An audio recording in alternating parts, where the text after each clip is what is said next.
he took a hard fall, and this was after he played just 12 minutes. He was placed in concussion protocol and ruled out for the remainder of the game. So I want to bring in our senior NBA insider, Shams Charania, here for more on this. We know, right, that he is in, Shams, the NBA's concussion protocol, but what does that mean for him moving forward here? Malika, I'm told Victor Wembanyama did report to the Spurs facility this morning, and his status is uncertain for Game 3.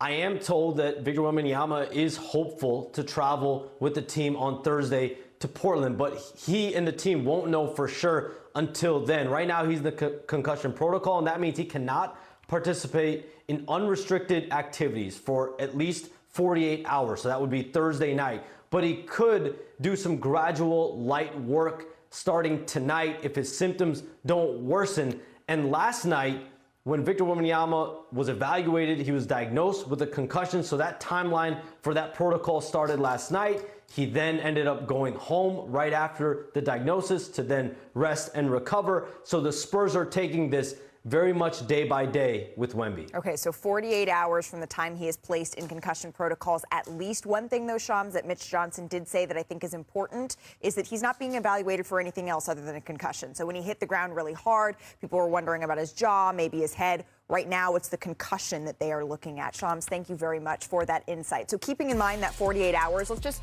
take a look at the remaining schedule of the series here between the Blazers and the Spurs.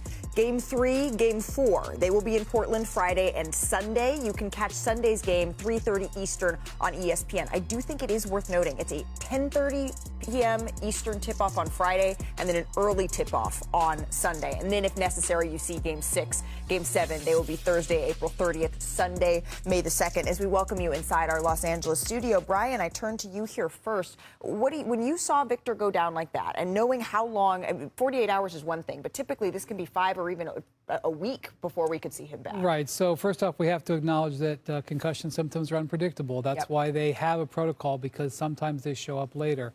So that is the upsetting news. The thing that you mentioned about him not potentially having any other injuries is really, really relieving, because, you know, even a dental injury you could have seen from that height. The second thing that I think is important is in the playoffs, in the first round, you always get one spot where you get 2 days off between. Sometimes you have two days off, but you always have at least 1 2-day gap. It just so happens that the 2-day gap is between 2 and 3. So at least the Spurs have this to go on. And while I know that this is a huge shock to the Spurs system, the fact that they do get two days will also help the team prepare for the game on Friday, whether he can play or not.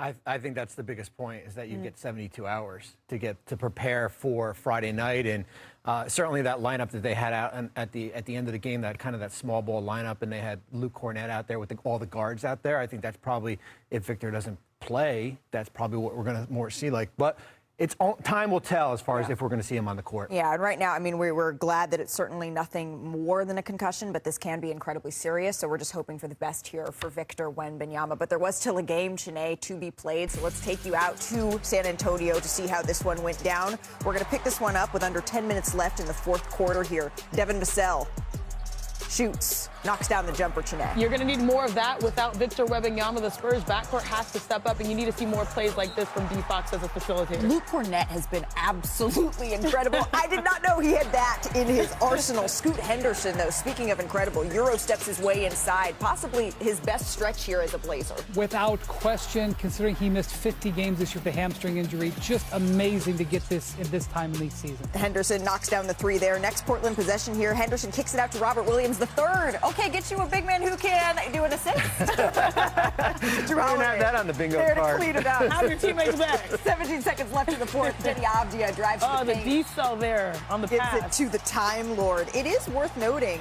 that they went closed with the Time Lord over Klingon there, who you can see is hyped for his teammate there on the bench. 5.2 seconds left. The Spurs trail by 1. Vassell gets the inbound pass. He's been knocking those shots down.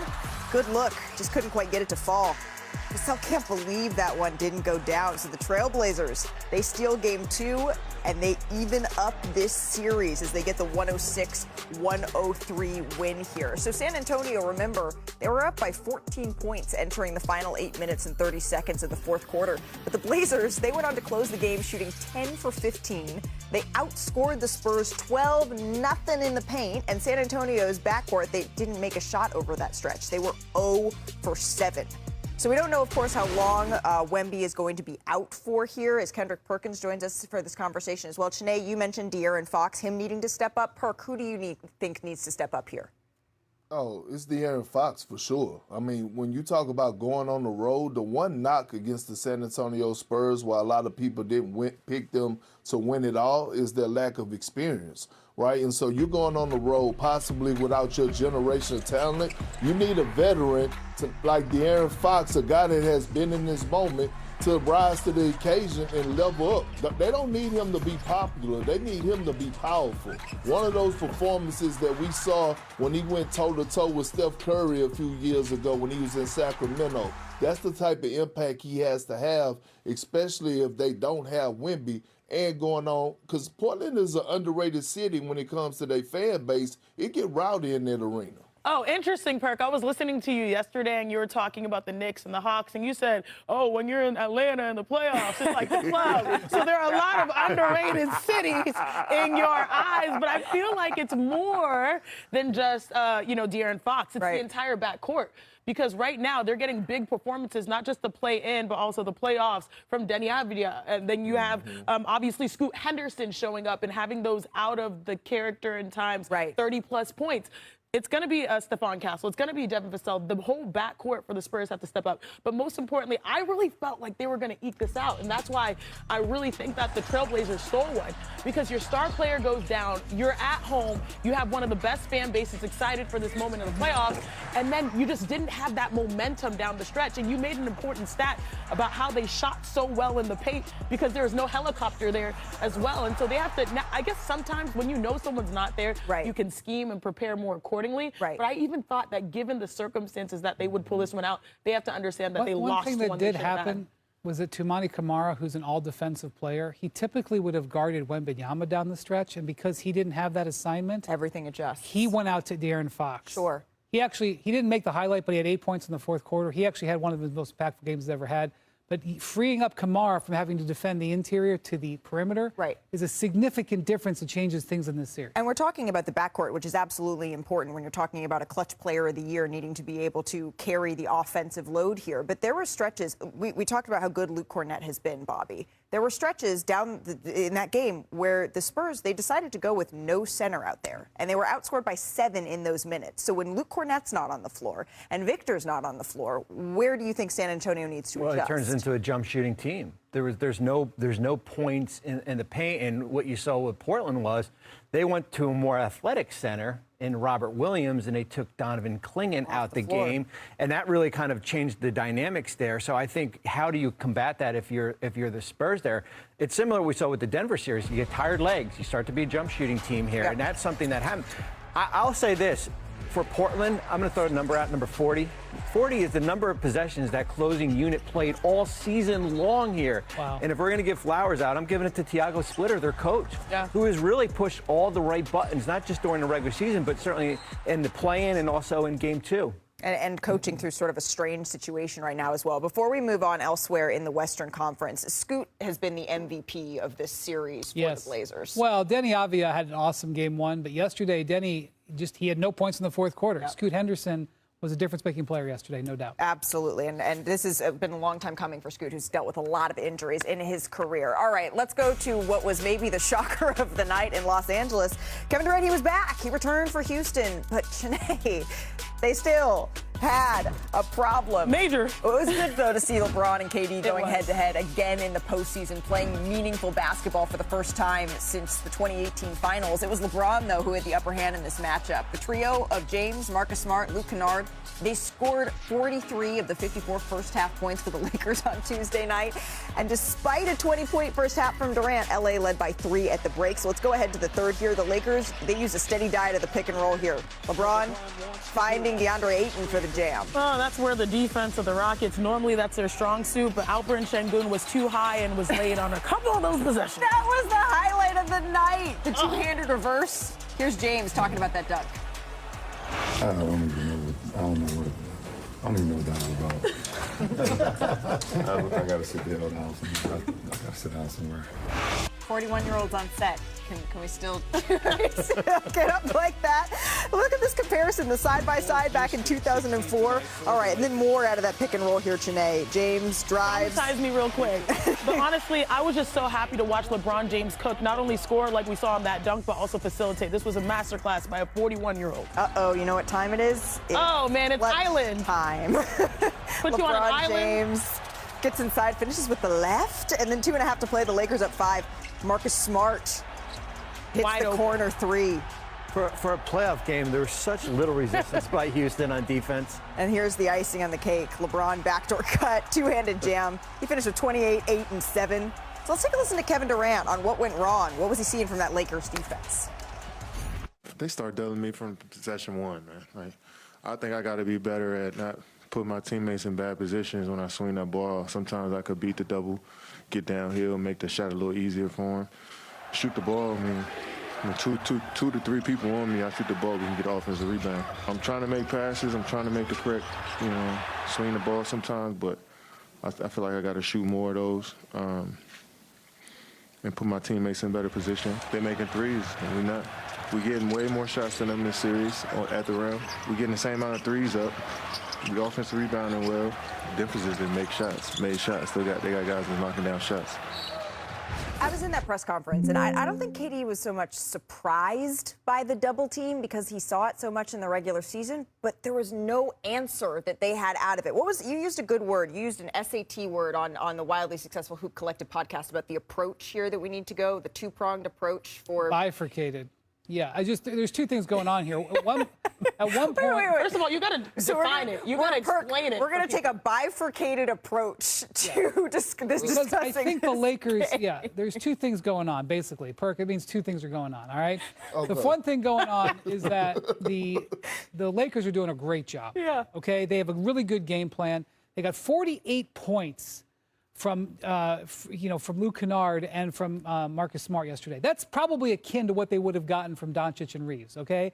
And especially, they scored 101. They got 48 from those two guys, okay? That's pretty good. The second thing is the Rockets offensively are just an absolute disaster. Right. 9 turnovers for Kevin Durant. Some of it is his mistake. Some of it is the scheme. Like, 101 points. I know that we showed the Rockets screwing up on defense. You can survive 101 points in 2026. You should be able to score 102. They can't score anything on offense. So in that bifurcated approach, Perk, when you're looking at the Lakers side of all of this, what did they do? Because, yes, of course, it was the Rockets' mistakes, but what impressed you about the game plan that they executed? Well, I mean, it's the IQ, right? And then we got to give a lot of flowers to J.J. Redick because he deserved every bit of it, right? When you talk about putting together a game plan, when you talk about empowering the role players and others to elevate their game, Jackson Hayes played the best game that I've seen him play in a long time. If you're a box score watcher, then you won't be able to see exactly or hear what I'm saying. But when you talk about doing the little things, he maxed out. That possession in the fourth quarter where he got the ball from LeBron in the pocket pass and he made the simple high IQ pass to the wing and then they swung it to the corner to Marcus Smart for the 3. That was big. That was a crucial play. So, again, when you think about what J.J. Redick is putting together, he's out coaching Ime Udoka. He's maxing out his guys. His rotations are on point, and that's why we're seeing the difference between the two. And the numbers to back you up, Perk, Kevin Durant was doubled on 14 plays. The Rockets actually shot 6 for 11. They scored 13 points out of the double. It felt like they shot way worse, whereas he only had 2 points and only attempted 3 shots. To me, that's by design for him not to shoot. It feels like the solution, they were passing out of the double a little better in the fourth quarter. Not well enough for me, but it's going to have to be a men, right? It's going to have to be a men who's going. Let go and let God for me. Well, then what do you say? Amen. Amen.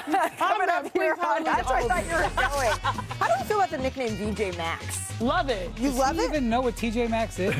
They do. That was like at the beginning of the year. They had the hat. Well, we know that they just redefined. Yeah, but before that, did he not? Probably not. We're going to talk that game coming up. Plus, Caitlin Clark, she takes to the mic at Media Day for the Fever, what she said about the season opener and how she's setting the tone for Indiana.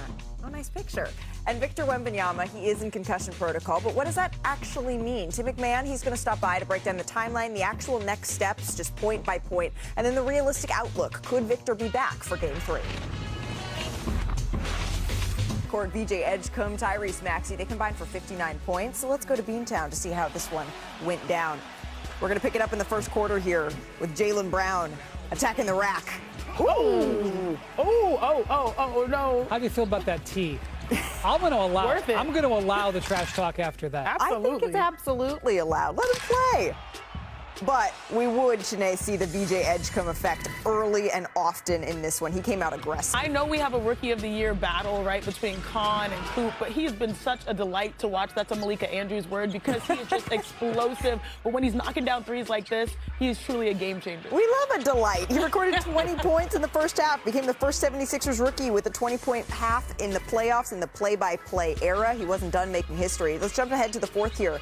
Brown gets to his spot, knocks it down, Bobby Marks. I thought Philly was in trouble here. You get that crowd going. Saw that look? But here you go. Maxey pulls up. This was the bet that Joe Mazzulla made, staying in that drop coverage. He said, we're going to dare you to shoot. I have not seen the Celtics play this type of coverage the entire season. I think the stats back that up, and I do not think we'll see it this much again. Excuse me, sir. 76ers closing this one out. Reverse layup plus the foul. Maxey finished with 29 points. VJ finished with 30 points. The 76ers win this one and even up the series. Here's VJ and Paul. The guy next to you is the first rookie since Tim Duncan to have 30 and 10 in a playoff game, and he surpassed Magic as the youngest guy to ever do that in a playoff game. I was curious what your thoughts are. You did that? You wildin'? You know, I've been saying it all year long. He's far past a rookie, and are you 21 yet? No, 20. What a 20-year-old could do. Do we need a little handshake like that? A little handshake? I like that. He became the first, VJ did, the youngest player, rather, in NBA history. He had at least 30 points and 10 rebounds in a postseason game. And that distinction, it previously belonged to Magic Johnson, who was 11 days older than Edgecombe. I love when it has to come down to the nitty-gritty, to the days. All right, today there was something, though, about the Celtics defense that you wanted to highlight. What was that? I respect Joe Mazzulla, and you know the phrase, in order to go where you've never gone, you've got to do things you've never done. And you're trying to win a championship again, so you're going to do something else. But don't do this again. Don't do this again. Don't give them that much space. Don't give VJ Max this much space, because look how wide open VJ is to knock this down. They made 19 threes. That's like giving a layup to a pro. It doesn't matter if they're not natural shooters. They like to get downhill. When you're this wide open and you see one go down while you're in drop coverage, it's going to be a long night. And once they hit a couple threes, it's like giving the HOV lane to a Ferrari. You're going to go all the way to the basket. You're going to go all the way and hit your step back. You're going to feel so comfortable. Again, I respect Joe Mazzulla. His schemes, he always does different things. But respectfully, don't do that again.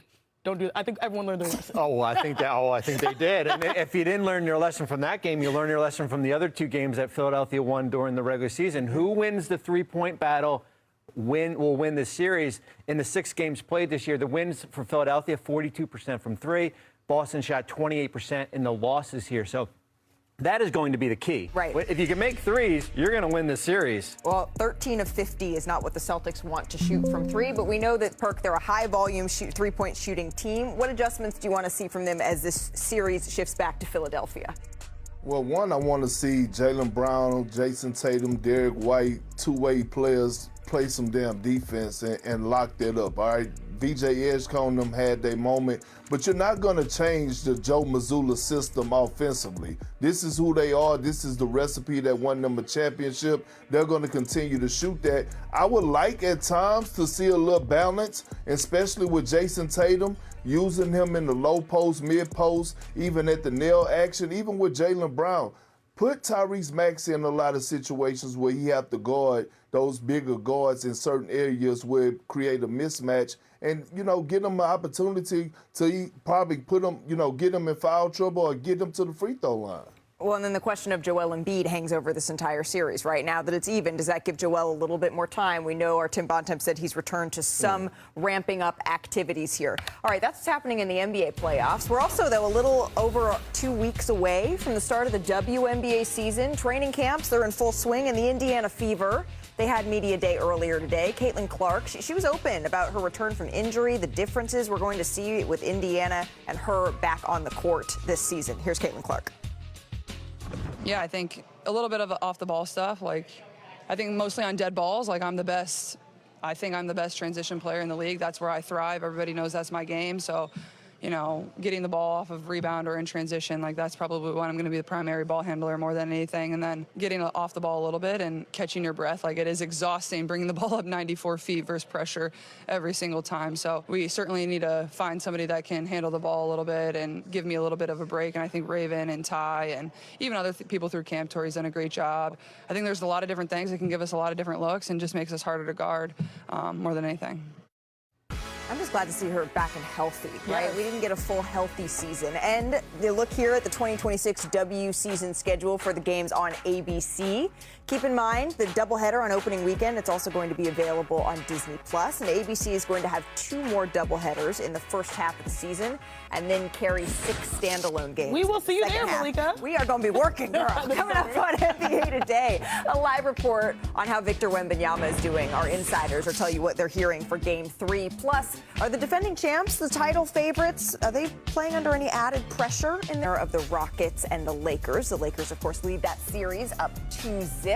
And then on the lower half of the bracket, both series are all tied up at 1-1. The Nuggets and the Timberwolves, the Spurs and the Blazers, which brings us back to our top story of the day that could have a massive impact on the Western Conference bracket here. Victor Wembanyama, he suffered a concussion on this hard fall in the second quarter of Tuesday night's Game 2 playoff loss to the Blazers. Now, Wemby, he played just 12 minutes before he was placed in concussion protocol. He was ruled out for the remainder of the game there, really taking a hard fall there.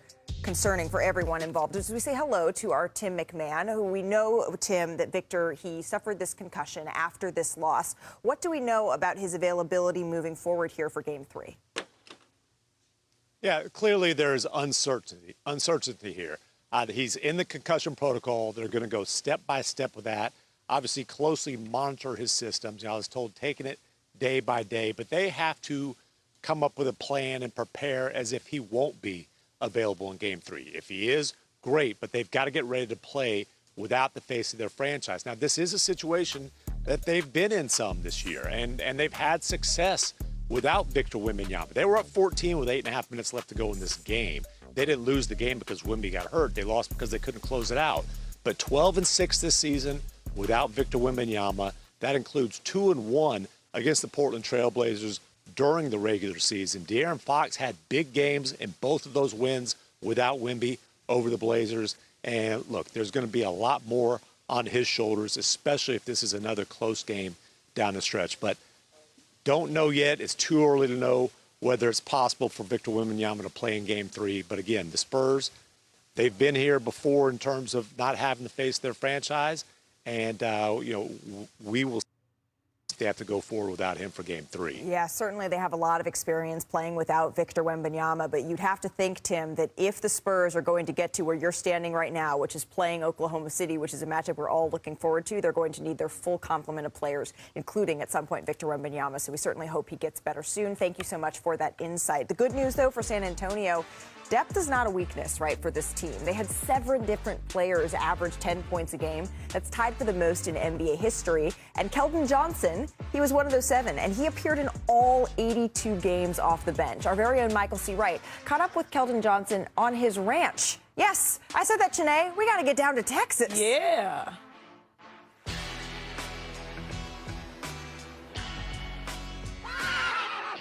What up, bro? What's up, baby? How you doing? Welcome to the ranch, man. Yeah, thank you for having us out here, man. This is crazy.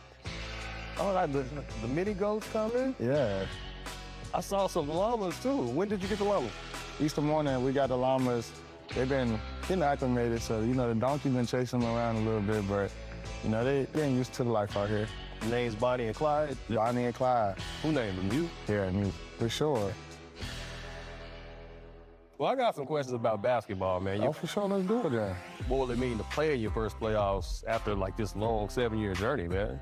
You know, it's a little nerve-wracking because, you know, I don't really know what to expect because it's my first time, but I'm excited. You know, I feel like it's an amazing opportunity, not only for me, but my whole entire team. I feel like we got that chip on our shoulders. But Keldon Johnson, a clutch and monster two-hander off the miss. I feel like I'm prepared. I feel like we've been preparing all year for this opportunity. Let's go back to 2022-23. Wasn't that the year you had a career high score, like 22 points? Yeah. When you look at individually, it was a good year. Obviously, you know, we didn't win as many games as I would have loved to win, and that the Spurs organization was accustomed to. So obviously, like it was fun and things like that. But you definitely, once you start winning, you don't really want to look back from that. So yeah, it's a lot different. Keldon Johnson trying to tie it and does a three from on top. That year, career high scoring, you do your thing, and they say, Keldon, we want you to move to the bench. Like, what was that conversation like? You know, Papa was just saying that he thought that would be best for the team, man. You know, I was just like, you know, whatever. I trust you, coach. You know, whatever you feel like is best, you know, I'll do that full-fledged. And, you know, it definitely takes some time to adjust and, you know, get used to coming off the bench and you know, really finding my role and my groove and things. But they seen the bigger picture before I did. You said they saw the bigger picture before you. Like, I'm guessing the ego took a hit. Yeah, for sure. You know, I had some individual success. I've been a gold medalist, but I really realized if you want to be, you know, sometimes you got to remove your ego. And San Antonio is a place I wanted to be. Just accepting that was probably the best thing I ever did. I feel like I really, you know, just bought into it, went in full swing with it. You see how the year's going, it's amazing. He's such a unique player. He's the heart and soul. It's just a reflection of his character and his commitment to the organization. Sixth man of the year. What will it mean for you to win that? It'll mean so much to me. I feel like just a testament to the hard work. It hasn't always been easy, but you know, it never deterred me, never steered me away. I feel like I just found a way to, you know, be the best Keldon Johnson each and every day. That's awesome, man, because it's been a long journey for you, man. I remember them dark days when you guys were losing and you always kept a good spirit and said, hey, man, it's not going to always be like this. I remember that. For sure. You know, you got to stay consistent. That's how, you know, foundations are building and you create good habits. And I feel like I'm a living testament to that. I embrace the process each and every step. You know, I've been here from the beginning. It's such a fulfilling feeling that, you know, we're at where we are right now, where I know where we came from. Can't wait to see what this playoff holds for us. Can't wait to see what the future holds for him. I'm excited. Do you think that he has a llama named Victor Wembanyama? Keldon Johnson, we'll find out tonight if he's taking home some hardware. He's one of 3 finalists for the Sixth Man of the Year award here. As we stick in the West, the Suns taking on the top-seeded Oklahoma City Thunder here in Game 2. The Suns, of course, are 15.5-point underdogs to the defending champs, which tells you how tall of a task Kendrick Perkins they are facing. So if Phoenix is going to make this even a competitive game, let alone a series tonight, what is it going to come down to? Well, you know, in all these series, all we keep talking about is the X factor. Well, in this series for the Phoenix Suns, let's talk about who's going to be the factor, who's going to be the guy that's going to lead them, and it got to be Devin Booker. Like, I'm waiting on him to have that moment. He didn't have it really in the play-in tournament. I felt like Jalen Green was that guy for us scoring-wise. When you're going against the champs, and I know this is one of the greatest defensive teams that we've ever seen in NBA history, you still need Devin Booker to rise to the occasion. We're talking about one of the most efficient, elite scorers that this game has ever seen on the big stage. I need to know if he's ready to dance. What? Respect, Perk, you know I love you. I love you. You're my big bro. But did you see what they were doing to Devin Booker? He still had 23 points. They were double-teaming that man. Good enough. 23 ain't good enough, Janae. You got to find a way. We got to realize, listen, I didn't watch Kobe Bryant get doubled. I didn't watch Paul Pierce get doubled, and I still seen them come out with 40 pieces. You still got to find a way. Yes, your coach got to help you. I understand. Your teammates got to help you, too. No. I know that, Janae, but you telling me if Devin Booker continue to average 23, they gonna have a good shot at winning the game in this series? You do need more points, yes, but still, when I was watching Devin Booker play, I was also seeing that defense that you said is historical, double teaming him, and he needs people to take the pressure off of him when he releases the ball. He's already scoring in those pockets of transition. He's scoring in broken plays, but when you're double teamed, it's very difficult. This is a defense that forced 17 turnovers against the Phoenix Suns. Do you know how many points they scored off of that?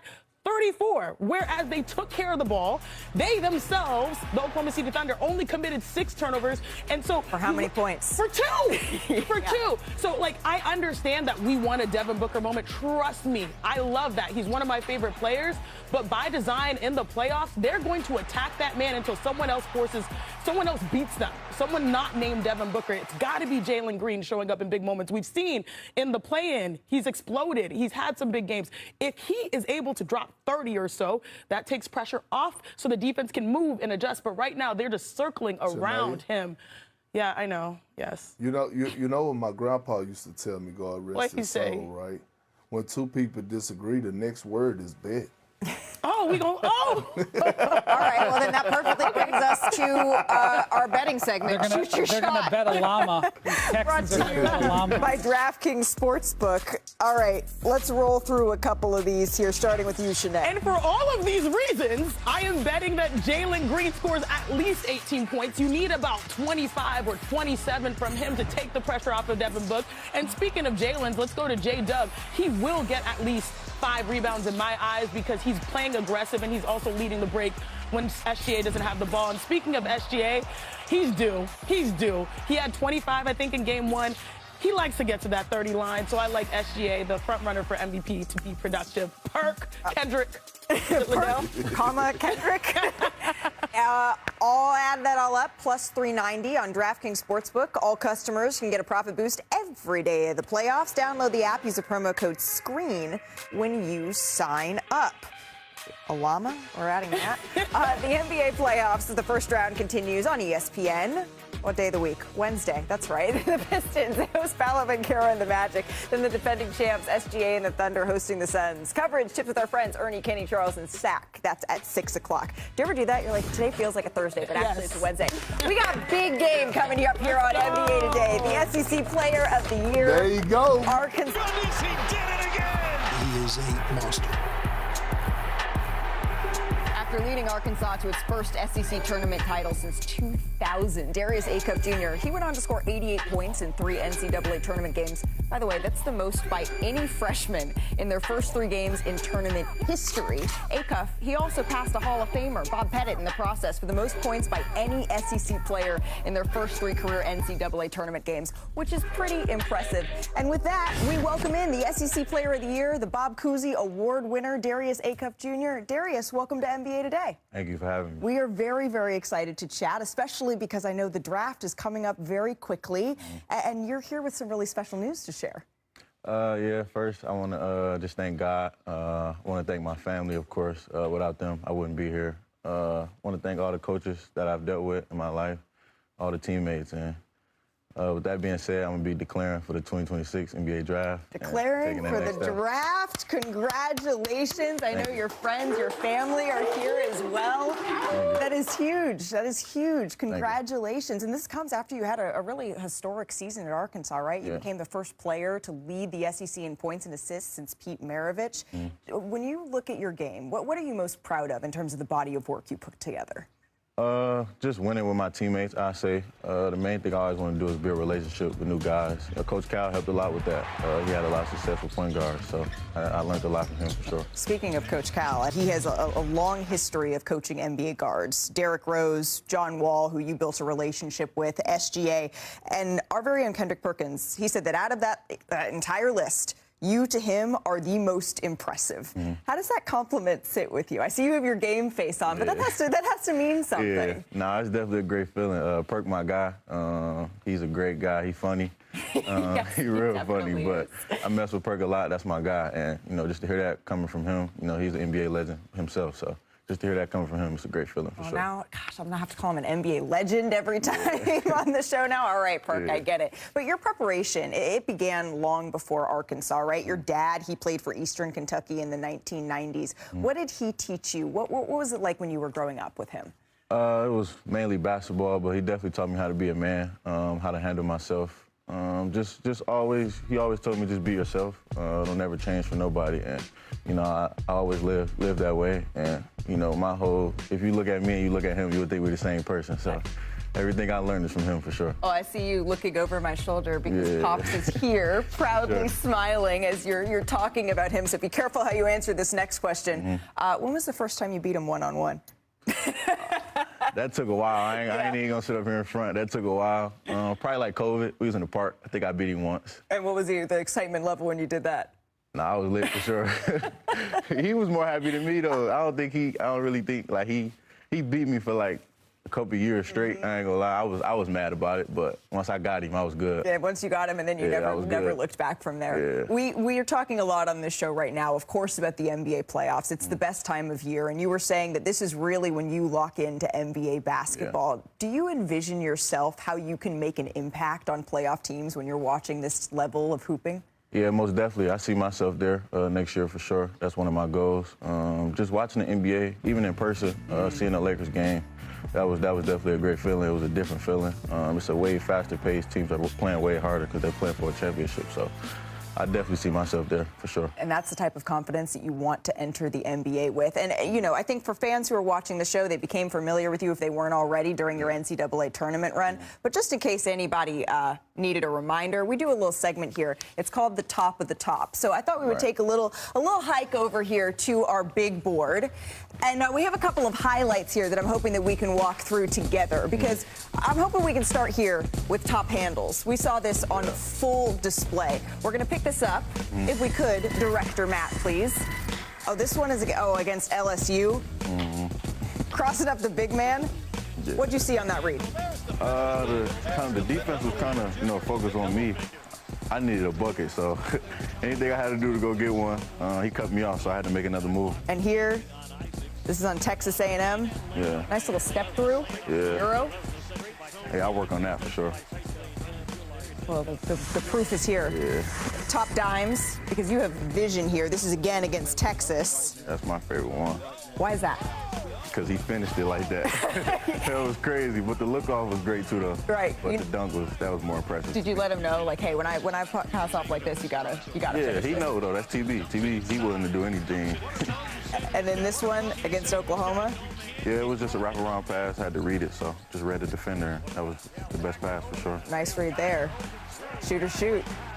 Woo! What a find. Yeah, that's my boy. DJ had to hit that one. Yeah. All right, and then it's only right we end with top finishes, right? This is a tough one. Do you remember this? Yeah, Walk us the through cross and one. Yeah, it was, the defender was kind of in a drop, so he was kind of rotating both ways, so I had to split him.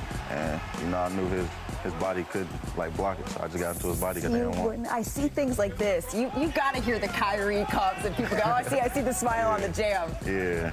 They don't talk about that enough, but nah, that was crazy. I ain't even expect myself to do that. See, it's always the best though when you can kind of surprise yourself a little bit on things like that. Hey, before we let you go, something else that was really impressive to me was hearing Allen Iverson talk about you and the comparisons that he felt that you two, the similarities you had. What did that mean to you to hear that from an NBA legend? It meant everything.